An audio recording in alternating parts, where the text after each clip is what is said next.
Hello mga ka-solar. So sa ngayon is pag-uusapan natin kung ano ba yung load ko dito sa bahay. Gamit yung Solis 6 kilowatt hybrid on and off grid ko. So ipapakita ko sa inyo kung ano yung mga ginagamit namin dito na mga malakas kumain ng load. So ngayon is yung inverter ko is 6 kilowatt hybrid on and off grid, and meron akong battery na 324 ampere hours. So papakita ko sa inyo isa-isa yung mga load ko. Ito ka solar yung Solis ko. Mga nasa 1 week na nag-ooperate to. Yung solar panel nito is 8 pieces na tig 610 watts. Dalawang string or dalawang MPPT yung pinagamitan nito. So kada isang MPPT is apat na 610 watts na solar panel. So sa ngayon is alas 12:52 at nag-harvest tayo ngayon ng 3.8 kilowatt, and yung load is paiba-iba kasi nag-washing tayo ngayon. Kung mapapansin nyo, mayroong konting leak. Pero napakaliit lang kasi yung washing machine natin is biglang mamamatay at biglang aandar. So hindi nahahabol ng CT sensor na pigilan yung pagpasok. Pero almost negligible lang yan. Ito naman, yung battery natin is from solar panel 3.8 kilowatts. Nagcha-charge siya ng around 3.1 kilowatts, and then yung the rest is sinusupply niya sa load. So medyo makulimlim ngayon, pero kung titingnan nyo, malakas yung load. Maya-maya babagsak naman yung harvest nito kasi maulap eh. Natsambahan lang na medyo lumabas na yung haring araw natin.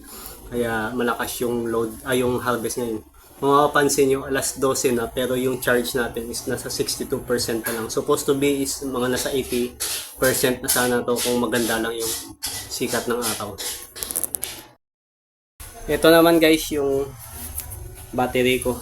CST Energy yung brand at 51.2 volts, 324 ampere hour yung capacity. So sa normal na residential is malaking storage na to, 324. Yung isang horsepower is kaya na tong pagganahin hanggang alas 4 o minsan umabot pa ng hanggang umaga. So yung 8 solar panel ko is enough na yun para mapagana yung load namin. Tsaka nagma-monthly bill kami ng around 6,000 a month. So estimate namin is makakatipid kami ng more than 6,000 kasi ngayon is kumbaga yung load namin is hindi na kami nagtitipid ngayon. Nag-shift na din kami sa pagluto gamit yung LPG to electric. So bumili na rin kami ng deep fryer tsaka yung induction cooker para iwas na rin sa gastos sa LPG. Kaya yung magiging tipid namin dito is hindi lang monthly bill namin sa kuryente, pati yung LPG namin. So papakita ko sa inyo bakit malaki din yung matitipid namin sa LPG. So ito guys yung tindahan namin. So dati is LPG yung ginagamit namin dito. Ngayon naka-solar na, kahit 8 pieces lang na 610 watts, kaya ng pagganahin to. Mayroon kaming steamer na 1.2 kilowatt, yung deep fryer 1.5 to 2 kilowatt yung capacity nito, tsaka yung induction cooker around 1.5 to 2 kilowatt. So kayang pagganahin ng solar sabay-sabay. So ngayon wala pang niluluto, pero mamaya pakita ko sa inyo pag nagkaroon ng benta ngayon na sabay-sabay itong papaganahin. So ito, kaya guys, yung LPG na nagamit dito nung wala pang solar is 2 hanggang 3 LPG kada buwan. Kaya mga nasa 3 to 4,000 din or 3 to 5,000 yung nagagastos sa LPG pa lang. So sa ngayon is makakatipid na kami sa LPG. Pati yung luto namin sa bayan, kuryente na rin yung gagamitin. So mga papakita ko yung mga na gumagana to, tsaka yung papakita ko sa inyo kung ilan yung kinakain doon ng kuryente sa solar pag gumagana. Tsaka mga ka-solar, meron din kaming aircon. Isa lang yung aircon namin. Hindi na ko alam kung ilan yung capacity dito. Nakalimutan eh. Sobrang luma na to. Siguro may 5 taon na. Sabi ng nanay ko is mga nasa 3/4 horsepower. Pero hindi ko ma-confirm, hindi ko makita sa label. Sobrang makalawang na to sa likod, hindi na makikita yung label. Kaya yung kain nito, nung mineasure ko yung kain na kuryente is mga nasa 600 watts to 700. So tama naman, mga nasa 1/2 or 3/4 horsepower. Pero iniisip ko baka sa sobrang kalumaan niya na, malakas na yung konsumo niya kahit 1/2 horsepower. So ito hindi pala muna pinagana kasi di ba kanina mga nasa 60+% lang yung karga. So maya-maya ko lang 'to papaganahin. At saka medyo makulimlim pa naman eh. Kaya para hindi talaga kami or para makatipid talaga kami sa kuryente. So i-make sure ko muna na mataas yung charge ng battery bago paganahin yung aircon. So pag maganda yung panahon, mga alas 9 ng umaga pinapagana namin to hanggang alas 4 ng hapon. Tapos bago matulog pinapagana to. Mga alas 9 ng gabi hanggang alas 3 may timer naman eh. So yun. Ito naman yung washing namin. So hindi lang nasabay doon yung paggamit sa deep fryer namin tsaka induction cooker. Pero kaya yun pagganahin natin kahit aircon, washing, TV, mga electric fan namin, ilaw, kahit lahat ng load na nakabukas, pati yung computer, laptop, kayang-kaya ng inverter. Hindi ko pa na-try pero tingin ko, estimate ko hindi naman susobra sa 6 kilowatt. Itong inverter kasi is kahit 6 kilowatt yung capacity niya. Basta, nasa grid tayo kumukuha. Tulad nito guys, oh. Dalawa kasi yung output nito. Hindi ko pa pala natakpan. Dalawa yung output nito. Grid, tsaka yung backup. So, pag hindi brown out, kay grid, ako nakakonect yung load, which is nagsusupport din si grid or dito is si More Power. Or depende kung sa Maynila, si Meralco. So, nagsusupport yan. Kung kakapusin si solar panel, tsaka yung battery, nagsusupport yan si grid. So, ibig sabihin, kahit lumagpas tayo sa 6 kilowatt, as long na nasa grid tayo nagko-connect ng load natin, is kayang-kaya ng inverter na to kasi abang yan si grid eh. Nagiging applicable lang yung 6 kilowatt natin pag dito tayo kukuha ng load natin sa backup. So, or kung ipo-pure off grid natin. Pag pure off grid, walang supply yung grid.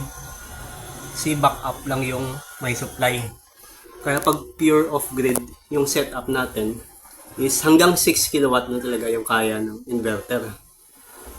So, yun. So, pag nag-brown out, mayroon ETS dito. Or automatic transfer switch. So, pag nag-brown out, itong ATS is dilipat yan sa number 2. Number 1 to number 2. Yung number 1, yan yung grid side ng inverter. Number 2, yun yung backup side ng inverter. Pag nag-brown out, automatic lilipat yan kay backup. So, hindi nyo mapapansin or hindi namin mapapansin na nag-brown out na. And then, pag bumalik na naman yung power sa grid, is automatic na lipat naman siya sa grid. So, yun, hindi talaga mapapansin na nag-brown out na or bumalik na yung power dahil ginamitan natin ng ATS. Mabilis pala to guys yung pag-transfer ng power. Meron ding medyo mabagal pero ito lang yung pinili ko. Actually, hindi ko sana pipiliin to. Kaso lang, hirap maghanap ng ATS ngayon para sa solar. Kaya ito na lang pinili ko. Ito lang yung available eh. Sige guys, so punta tayo later. Abangan ko lang na gagamitin nila yung or gagamitin namin yung yung tawag ito, yung deep fryer tsaka yung induction cooker. Ito din pala guys, may ref din kami. Hindi ko matandaan kung ilan yung capacity ilan yung power consumption nito. I think mga nasa less than 200 watts lang to kasi baka mga nasa 180 watts. So 24/7 din to gamit yung solar. May TV din, hindi ko na ipapakita yung TV kasi typical na appliances lang naman yung sa bahay. Yun mga ilaw, electric fan. Tsaka pakita ko nga pala yung ano. Makita ko muna yung, explain ko muna yung mga breaker na ginamit ko dito. So ito, DC MCB or DC Miniature Circuit Breaker. So itong breaker is galing yan sa solar panel papunta sa inverter.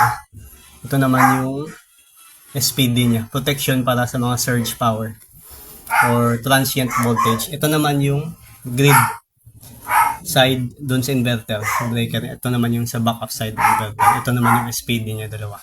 So hindi ko na mapakita yung solar panel kasi imagine niyo lang na 8 pieces, 610 watts. Or tingnan niyo lang sa iba kong vlog na pinakita ko yung solar panel ko dun. So ito guys, hindi na ako makapaghintay.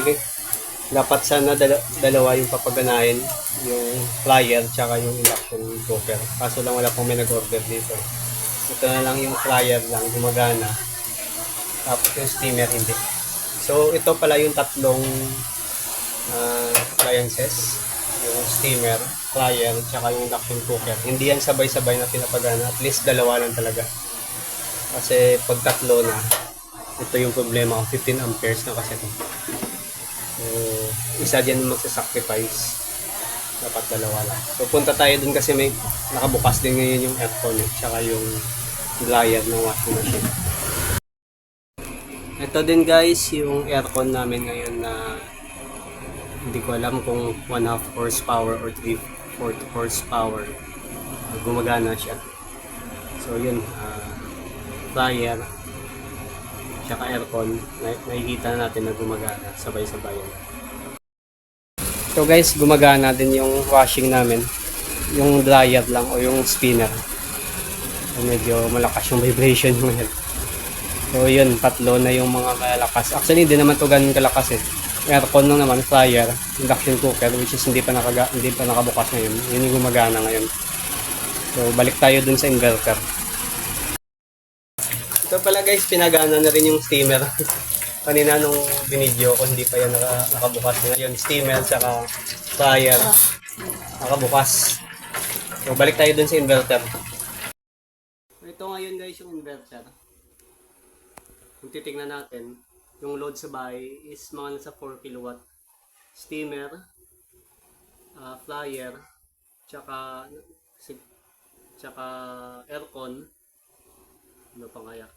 Kanina 4 kilowatt eh. Baka napatay na yung steamer doon o yung fryer. Kasi nag 2 kilowatts na lang. So, yun. So, yun yung load namin. Pag sabay-sabay, mga nasa 4 kilowatt to 5 kilowatt. Bukas din yung ilang electric fan, yung ilang ilaw, tsaka yung ref namin nakabukas. Pero hindi ko na yun sinasama kasi mga maliliit lang naman na load yun eh. Yung malaking load talaga, fryer, induction cooker, steamer, aircon. Yung washing hindi pa nga ganun kalaki talaga eh. Tsaka may water pump din kami. So kahit sabay-sabay paganahin yun, kayang-kaya ng inverter. Kahit lumagpas pa ng 6 kilowatt. Pag lumagpas sa 6 kilowatt, nandyan naman yung grid na magbaback up. As long na nasa grid connection pa rin. So yun lang guys, pinakita ko lang yung solar setup ko. Kung ano yung mga load namin dito sa bahay gamit yung Solis hybrid on and off grid 6 kilowatt. Tsaka yung battery na CST 51.2 volts 324 ampere hours. So yun guys, kita-kita tayo ulit sa next video ko. Paalam guys, bye.